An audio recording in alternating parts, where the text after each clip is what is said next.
Good morning, everyone. It's good to see you guys. Happy Wednesday. It's hump day. We are starting a new book, and this is the perfect time to read this one because President's Day is Monday.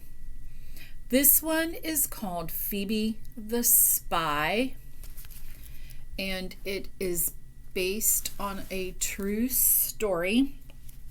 This book is by Judith Barry Griffin, and it was written in 1977. It's a long time ago.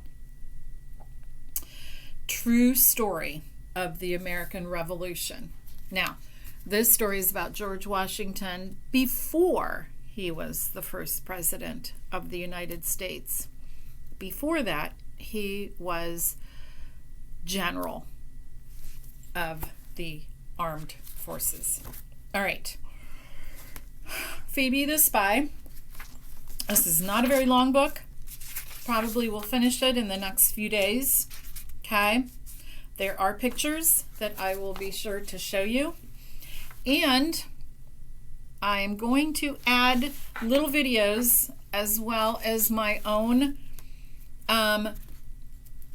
about that time in history. So be sure to watch those too, okay? They won't be long. So here's a picture of what New York looked like back in the 1700s. That was such a long time ago. All right, here we go. In 1776, the year Phoebe Francis was 13 years old, her father gave her a very dangerous job. Phoebe was going to be a spy. At that time, most black people in New York were slaves, but Phoebe and her family had always been free. Phoebe's father, Samuel Francis, owned the Queen's Head Tavern. The Queen's Head was a popular eating and meeting place. George Washington, who was now General George Washington, Commander-in-Chief of the American Army, had dinner there when he visited New York. So did John Adams. Many people met there because they knew it was a safe place to talk. In 1777, the war had begun, and there could be trouble if a person were caught talking against the king. But the Patriots knew that Samuel Francis could be trusted, so they held meetings at his tavern and discussed their secret plans, and Sam Francis never let on that he knew any of them. So here's a picture of Phoebe. And these are just men walking by the Queen's Head Tavern. So a tavern is kind of like a restaurant, okay, where people went to eat. Against the king we're talking about is the King of England, okay? One morning in April 1776, Sam and his daughter Phoebe were sitting side by side in the long dining room of the Queen's Head. There was to be a big dinner that night, and they were getting the room ready, polishing the pewter plates and candlesticks and laying out fresh candles. Phoebe loved the Queen's Head, from its broad front steps all the way up to its bright red tiled roof.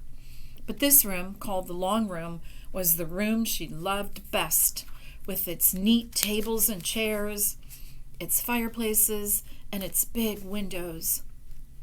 From the window seat where she sat, she could see clear to the harbor. The water was dotted with big white-sailed ships, their tall masts pointing at the sky like fingers. "Phoebe," her father began. "Yes, sir," Phoebe answered. Her father did not respond, and Phoebe looked up at him, smiling. She thought him very handsome, with his curly hair powdered and drawn back, and his smooth brown skin and dark eyes. "Phoebe, I've something important to say to you this day," he said. "It's a bad time in this country." Phoebe stopped smiling when she saw he was so serious. It's hard to find a person you can trust with a secret, especially a dangerous secret, he went on. I'm glad to know I can trust you. Young as you are, you've learned from your father how to listen well and talk little. Something in her father's voice made Phoebe put down the candlestick she was holding. She sat quite still, waiting for him to go on, watching the polishing cloth and his hands go round and round.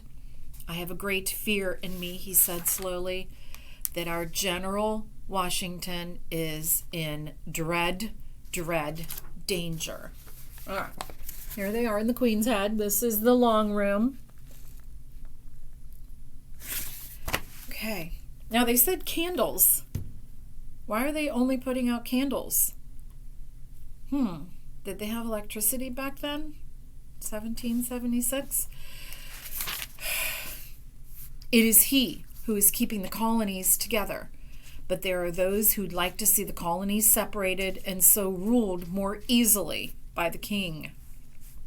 And if something were to happen to the general, it would be a hard job to find another such as he to pull the colonies together and throw off the king. Indeed, such a man might not be found at all, and the king would rule on. There was silence for a time. The sunlight, stronger now, pushed warm fingers through the windows, glittering against the candlesticks. New York is full of soldiers, he continued. Some are only out for money. To them it makes no difference what side they're on. They'd even take money from the enemy and do anything they'd ask. Some such scoundrel might be paid to kill the general. I heard something. Phoebe closed her eyes, seeing her father moving like a shadow among his guests, gracious, smiling, pouring wine and exchanging greetings. It was so easy for him to hear secrets without seeming to listen. What I heard could cost my life, daughter, and the general's as well, her father said quietly. Phoebe, I need your help. Okay. Here are some people talking at the Queen's Head, and this is Sam Francis right here. So there, he's just kind of doing his job, pouring people their wine and serving them dinner, but he hears things, right? And he has now heard something that could put the colonies in dread danger, because if they lose George Washington, oh boy. Phoebe opened her mouth to speak, but her voice would only whisper. What must I do? She asked. Her father put down the candlestick and took her hand in his. I want you to do a big job, Phoebe, he said gravely. General Washington has let me know he's arriving in New York with his household in 7 days' time. He's to move into Mortier House on Richmond Hill, and I promised to find him a housekeeper. I want you to live there and be his housekeeper, Phoebe. I know you'll be a good one, but your real job will be to watch, to listen, to spy out every bit of information you can. I want you to find out if there is someone planning to kill him and how he plans to do it. Your real job will be to save General Washington's life. Phoebe was very frightened. General Washington was a great soldier. How could she save his life if his whole army could not? She wouldn't know who to look for. She was not even strong enough to fight anyone, and what if she failed? Her father spoke again, as if he had read her thoughts. I'm only asking that you try, daughter, he said. I have no proof of a plot against the general's life. I only know what I heard. If I tell, his enemies would only hide themselves and wait for a safer time. Phoebe shook her head. Could this really be happening? But her father's voice was real. You'll tell no one who you are. You'll listen as you serve the officers of the army. You must watch for a member of General Washington's bodyguard, someone whose name begins with T. It is this man who's supposed to carry out the plan. Every day, you and I will meet down by the market, and you can tell me what news you have. Okay, pretty serious stuff. Okay, she's 13 years old. She's older than you, but now she has to go live in the general's house be his housekeeper, and listen for any news of a plot. Okay, we're going to stop there. And I'm doing this I'm reading a little bit shorter today so that you can watch my, maybe it's going to be a brain pop video. I don't know, but I'm going to post one. I want you guys to watch it, okay? It won't be long, so that we can have a little bit of history that goes along with George Washington. All right, see you tomorrow. Bye.